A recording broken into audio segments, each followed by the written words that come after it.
हिंदुओं, कर्म फल किसी को छोड़ता नहीं। रानी कैकेयी राजा दशरथ जी की तीसरी पत्नी थी, इसीलिए वह श्री रामचंद्र जी के सौतेली माता थे। उन्होंने माँ कौशल्या जी के पुत्र श्री रामचंद्र जी को त्रेता युग में 14 वर्ष के वनवास में कपट नीति से भेज दिया था और उसी कर्म के फल स्वरूप से द्वापर युग में माता देवकी जी बनी और अपने ही पुत्र श्री कृष्ण से 14 वर्ष दूर जेल में बिताना पड़ा। और यही कर्म फल की माया सुनो हिंदुओं।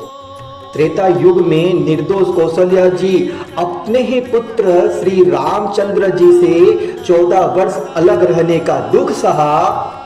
वहां द्वापर युग में उन्होंने माता यशोदा जी के रूप में दूसरे के पुत्र श्री कृष्ण जी को मातृत्व का प्रेम दिया। हिंदू याद रखिएगा, कर्म किसी को माफ नहीं करता।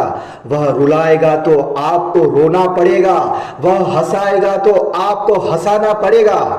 कर्म का लिखा मिटता नहीं, बिना पक्षपात किए समय आने पर न्याय जरूर ही करता और उससे तुम्हारे प्रिय देवी देवता भी नहीं बचा सकते।